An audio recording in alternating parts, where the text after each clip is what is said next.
Hello நண்பர்களே, புதினா சட்னி வந்து பார்த்தீங்க அப்படின்னா, புதினா இலையின் நன்மைகள். அதாவது வந்து நாட்டு புதினாயா இருக்கணும். ஐயா 2 புதினாயா இருக்கக்கூடாது. இதில தான் வந்து ஸ்பெஷலே. அதே நேரத்தில் வந்து தேங்காய் சேர்க்கறத விட தேங்காய் சேர்க்காத வெங்காயம் வந்து நல்லா சேர்த்துக்கிட்டீங்க அப்படின்னா புதினா கூட ரொம்ப டேஸ்ட்டாக இருக்கும். அது எப்படின்னு இதில் காமிச்சிருக்கோம் பாருங்கள். பொதுவாக வயிறு உப்பசம், செரிமானத்திற்கு வந்து ரொம்ப அற்புதமான மருந்து வந்து பார்த்திங்கன்னா புதினா தான்.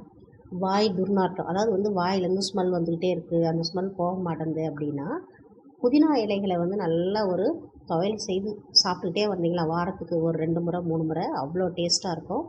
அதே நேரத்தில் தேங்காய் அவாய்ட் பண்ணிவிட்டு நான் வந்து வெங்காயத்தை நல்லா பொடி பண்ணி இந்த மாதிரி வந்து எண்ணெயில் ஃப்ரை பண்ணி வச்சுருக்கேன் பாருங்கள். தேங்காய் சேர்க்காத ஒரு வெங்காயம், புளி, கடலைப்பருப்பு, ஒரு காஞ்ச மிளகாய், புதினா, உப்பு இவ்வளோதான் மெஷர்மெண்ட்டே. தேவைக்கு ஏற்ற மாதிரி நீங்கள் காரத்தை கூட்டிக்கலாம், குறைச்சிக்கலாம். இதுதான் வந்து ரொம்ப வந்து முக்கியமான விஷயம். உடல் வந்து நல்ல சமநிலை ஜீரணத்தை கரெக்டான ஒரு ஜீரண பிரச்சனை இருந்ததுன்னா கூட ஒரு புதினா துவையல் சாப்பிட்டீங்க அப்படின்னா அது சரிப்படுத்தும்.